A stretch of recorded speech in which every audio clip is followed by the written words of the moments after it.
지금은 오후 3시 31분. 오늘은 4시 전까지 하고 아침부터 굉장히 바쁘게 방학 하루에 오늘이 첫 방학이거든요. 오늘 방학을 아침부터 일어나서 정말 알차게 보냈기 때문에 저에게 낮잠을 선물을 하려고 해요. 그래서 4시 전까지 공부를 하고 30분 정도 낮잠을 자도록 해볼 겁니다. 자, 우선 오늘은 기타 절대연대 측정법 들어가 보도록 할 거예요.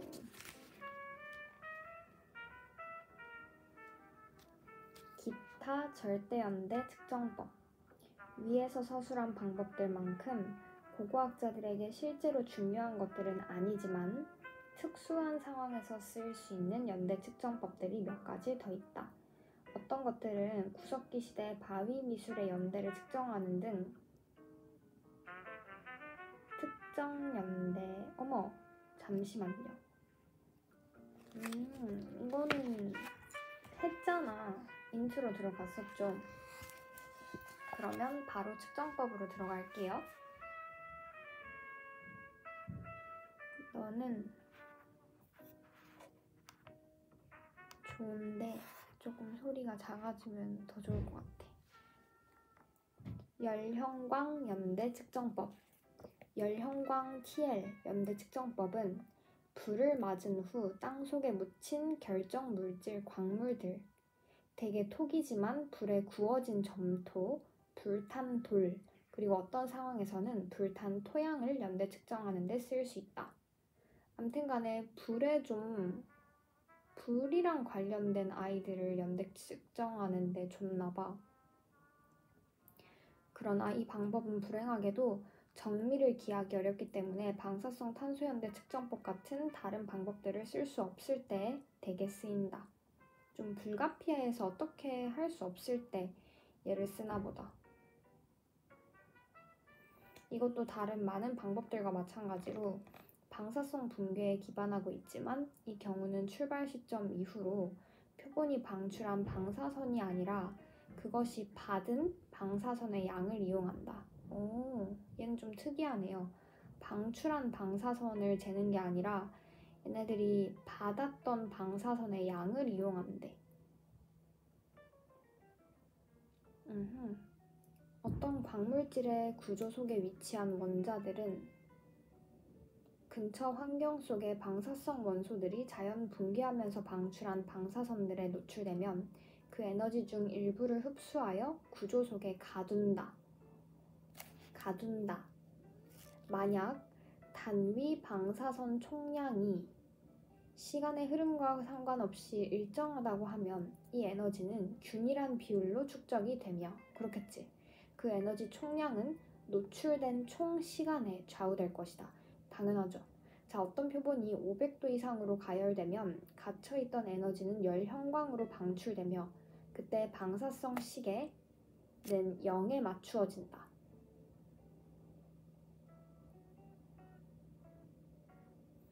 이는 토기 같은 고고학 유물이 처음 소성되었을 때 그 시계들이 다시 맞추어짐을 의미하며, 그래서 이런 물건들로부터 취한 표본을 재가열하면 축적되어 있다 방출되는 열형광을 잴 수 있고 또 그 결과로 소성연대를 측정할 수 있다는 것이다.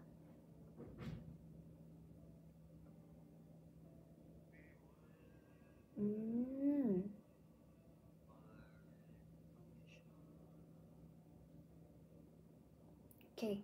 이 방법의 주된 문제점은 어떤 표본이 받았을 배경 방사선의 수준이 균일하지 않다는 것인데, 그래서 각 표본이 발견된 바로 그 장소에 방사선 민감 물질을 담은 캡슐을 묶거나 아니면 방사선 개수기를 이용해서 표본 각각의 배경 방사선 수준을 재야 한다.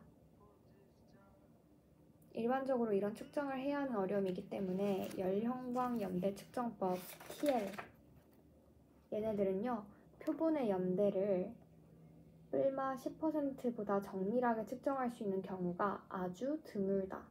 그러면 한계점이 되겠네요. 그리고 이 연대 측정법 TL을 고고학적으로 적용한 좋은 예로는 나이지리아 조스 고원 근처의 한 주석 광산 충적층에서 출토된 제마아 두상이라는 테라코타 제품을 연대 측정한 경우를 들 수 있다. 이 두상 및 그와 유사한 예들은 녹 문화에 속하는데 녹 유적 자체에서는 그럴싸한 방사성 탄소 연대치가 없기 때문에 이런 소상들의 연대를 믿을 만하게 측정할 수가 없었다. 그런데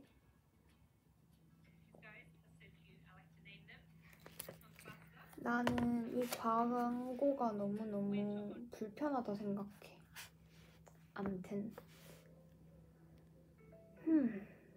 그런데 이 두상에 대한 TL 측정치는 서기 전 1520불마 260이라는 연대를 내었고 그로써 이 두상과 녹지역에서 출토된 유사한 테라코타 제품에 대해 처음으로 확고한 편견적 위치가 부여되었다.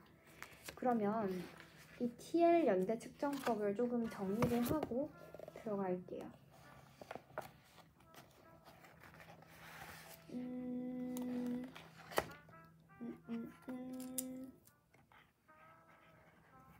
나의 색연필 어디 갔니? 찾았군.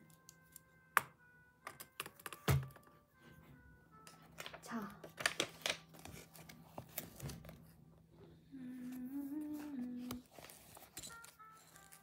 TL 연대 측정법에 일단 줄 그으시고요. 얘는 특징이 불을 맞아야 돼. 일단 불을 맞고 난 후에 땅속에 묻힌 광물들을 연대 측정하는 데 쓰인대요. 불이 핵심인 것 같아, 그치? 불. 그 다음에 근데 얘는 특징이요. 방출한 방사선의 양을 재는 게 아니고 방출한 방사선이 아니고요. 얘네들이 받은 애 동그라미 받은 방사선의 양을 이용을 한대요. 가둬진 방사선의 양을 재는 거죠. 근데 문제점이 있대. 문제점에 세모해 주시고요. 문제점은 바로 배경 방사선의 수준이 균일하지 않다는 거예요. 그래서 모든 장소에 따라 그 배경 방사선 수준이 다르기 때문에 얘를 재야 하는데 그 재는 게 정확성이 떨어진다는 거죠. 그게 이제 문제점에서 기인한 또 다른 문제점이었습니다.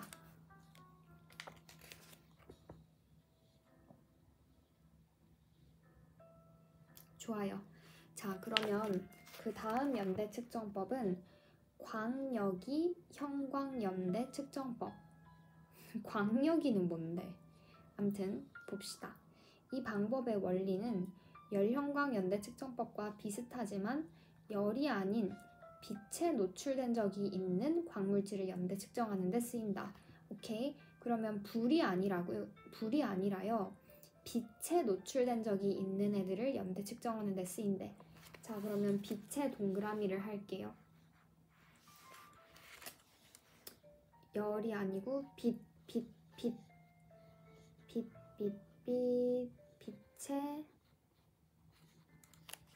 표시를 해주세요. 잠시만, 허리가 좀 아프다. 빛에 노출된 적이 있는 광물질을 연대 측정. 대부분의 광물질은 햇볕에 몇 분만 노출되면 방출하는 어떤 갇힌 에너지를 갖고 있어요. 그래서 그런 노출이 실은 출발점이다.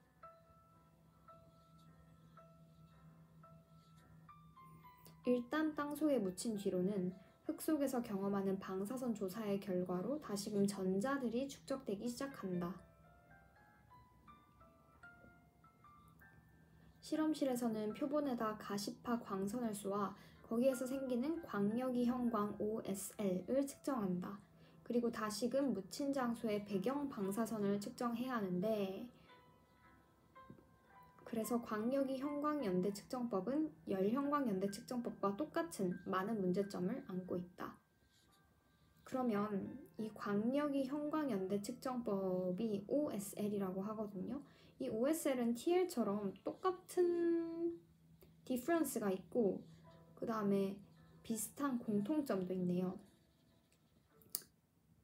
일단 다른 점은 TL처럼 불에 노출된 적이 있는 애들을 하는 게 아니고 빛에 노출된 적이 있는 광물질을 연대 측정한다는 거, 얘는 차이점이고요. 근데 같은 점은 그거네. 배경 방사선 측정해야 하는 거. 그래서 정밀도가 또 떨어지겠죠.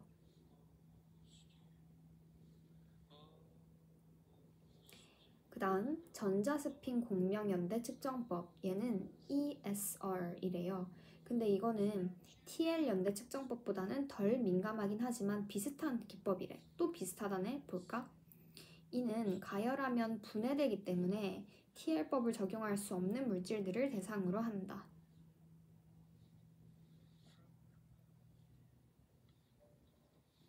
지금까지 가장 성공적으로 적용된 예는 이빨 에나멜질의 연대 측정에서였다.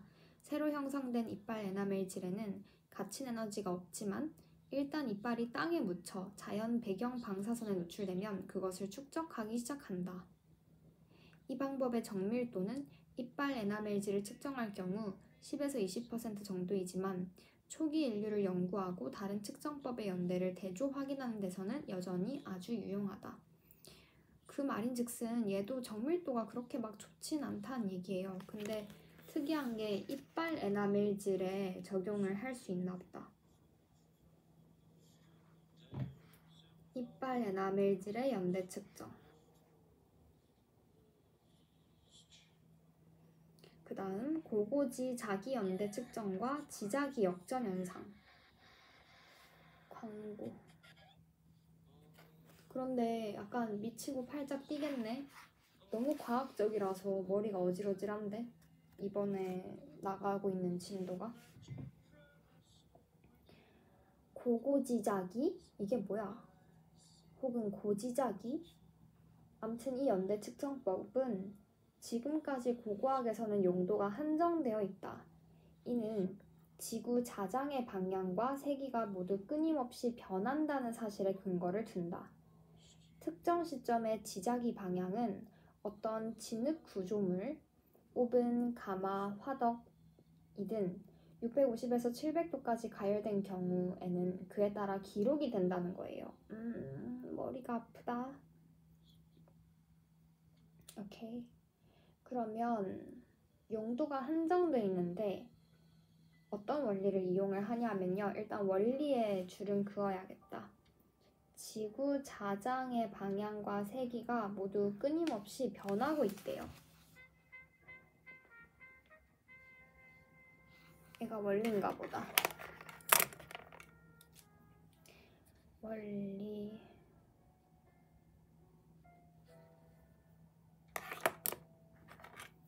근데 특정 시점일 때는 이 지구 자장의 방향과 세기가 기록이 된다는 거예요. 근데 어떤 경우냐? 두 가지 경우가 있거든요. 첫 번째, 진흙 구조물. 두 번째, 가열이 되는 거. 잠시만. 오케이. 진흙 구조물, 오븐, 가마, 화덕 같은 얘네들은 크기 안에다가 지자기 방향이 기록이 되나봐.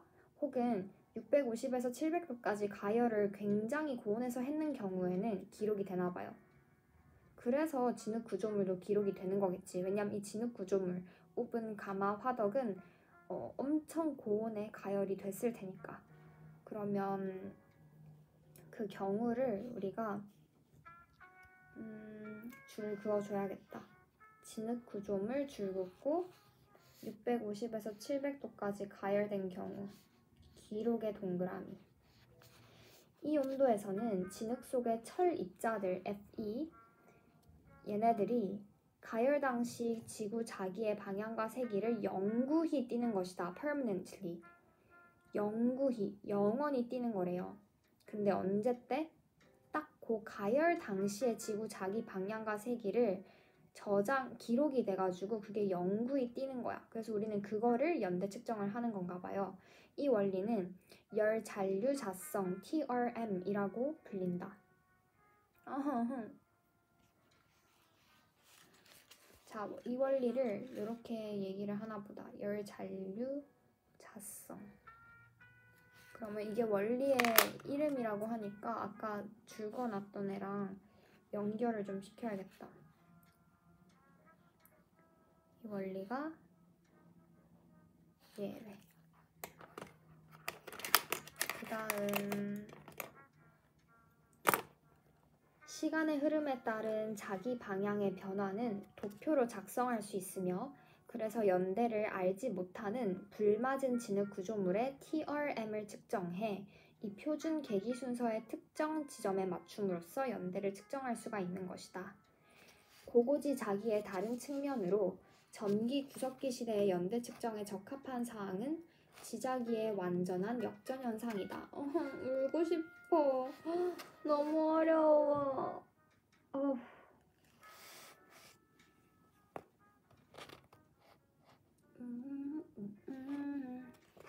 잠깐만.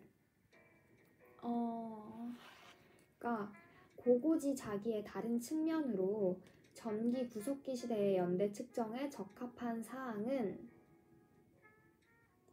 지자기의 완전한 역전 현상이다. 괄호 열고 자북이 잔암이 되거나 그 반대 현상이 일어나는 것임.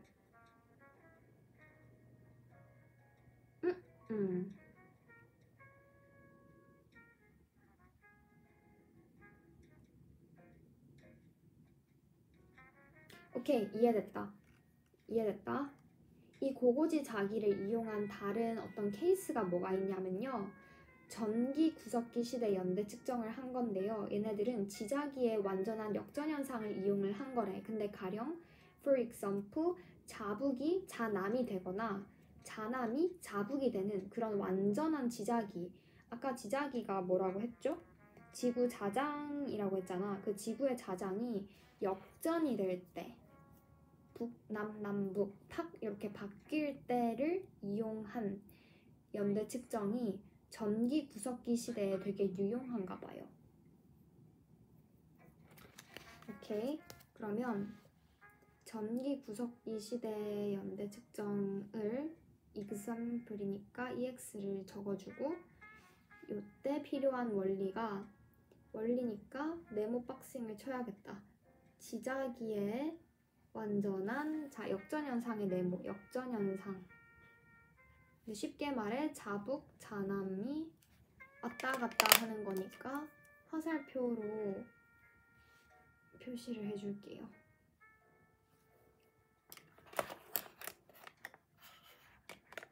그 다음 가장 최근의 주요 역전은 약 78만 년 전에 일어났으며 지금까지 포타슘 아르곤 연대 측정법이나 기타 연대 측정법의 도움으로 수백만 년 전까지 거슬러 올라가는 그런 역전 현상의 계기 순서가 작성되어 있다.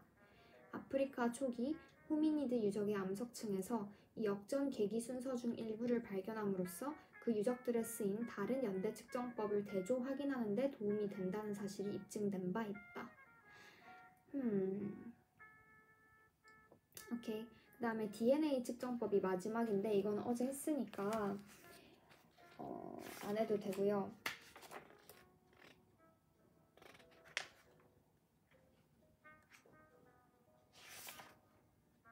지금이 딱 19분이 흘렀거든요. 그러면 내일은 범세계적 편년 체계를 들어갈 거고요. 일단 오늘은 여기까지.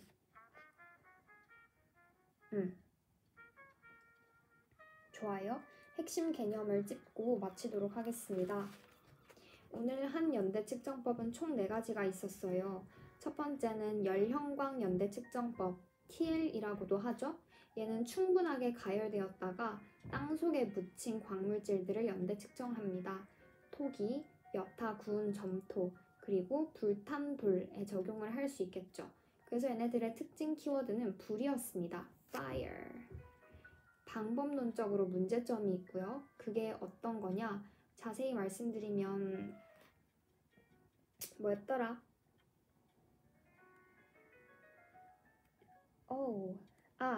배경 방사선의 수준이 균일하지 않다는 거였어요. 그래서 그 배경 방사선의 수준을 측정을 해야 하는데요. 그게 쉽지 않아서 정확성에 제약이 있습니다. 그 다음 광역이 형광연대 측정법.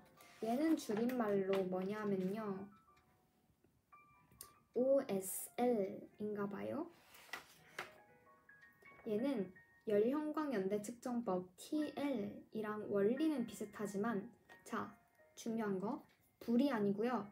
빛에 노출되었다가 땅 속에 묻힌 광물질들을 연대 측정합니다. fire이 아니고 빛, light. 오케이? 그 다음 세 번째 전자스핀 공명 연대 측정법은요. ESR이라고 하는 건데 얘는 이빨의 에나멜질, 뼈, 조가비를 연대 측정하는 데 쓰인대요. 그 다음 마지막 고고지자기. 이게 아까 우리 지구자기라고 했었죠. 아무튼 고고지자기와 지자기 역전 현상.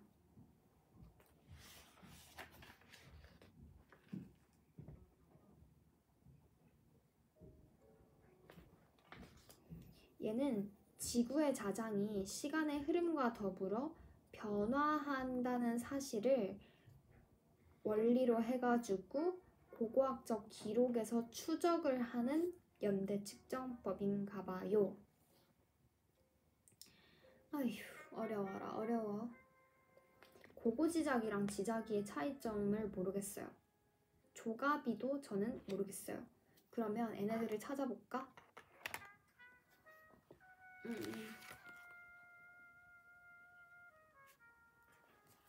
그렇다면 일단 조가비를 먼저 찾아봐야겠다. 오랜만에 국어사전.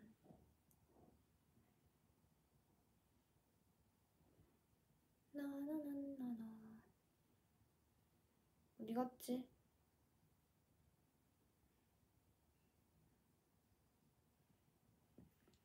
조가비.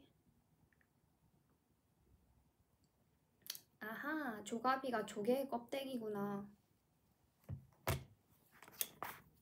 몰랐잖아. 조가비. 조가비. 조개 껍데기. 조개 껍데기를 조가비라고 하나 보다. 그 다음 고고지자기랑 지자기의 차이. 얘는 구글에 치는 게 나을 것 같아. 고고지자기와 지자기의 차이.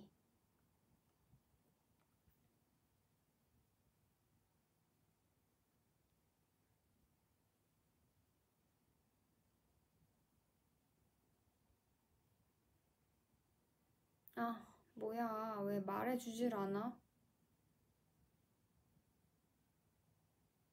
고지자기? 고지자기. 지질과학 백과사전. 이걸 봐야겠다.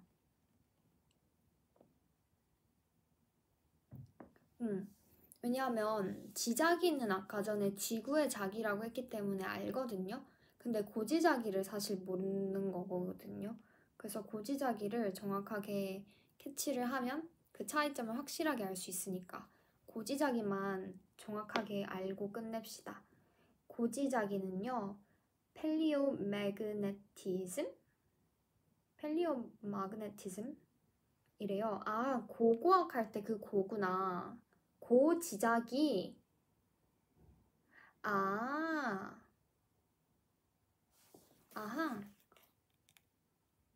고고지자기와 지자기구나. 지자기는 지구 자기를 얘기하는 거고요. 그러면 오케이. 고지자기는 뭘까? 지질시대에 생성된 암석에 분포하고 있는 잔류자기를 말하며 고지자기를 연구하여 오케이. 대륙에 이동한 경로를 추적할 수 있다.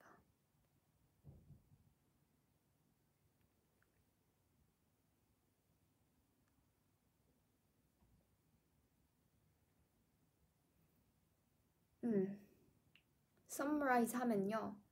지표에서 용암이 굳을 때 혹은 퇴적이 일어날 때 광물은 자화가 된다네요. 이와 같이 암석이 생성될 당시에 지닌 자성은 그 이후에도 계속 유지가 된대요. 그래서 이를 자연 잔류자기라고 한다. 그러므로 생성 이후에 지각 변동으로 그 위치가 변하지 않은 암석을 채취해가지고 정밀한 자력계로 그 자연 잔류 자기를 측정을 하면 그 당시에 지구 자기의 값을 알아낼 수 있다. 이와 같이 지질 시대에 걸쳐서 암석 중에 고정이 된 자연 잔류 자기를 우리는 고지자기라고 한다. 오케이. 그러면 고지자기의 또 다른 말이 자연 잔류 자기. 자연 잔류 자기라고 한다. 이것만 해도 너무 저는 이해가 다 됐습니다. 자연 잔류 자기구나. 고지자기가. 오케이. 그러면 자연 잔류 자기가 고고지자기를 의미하는 거였구나.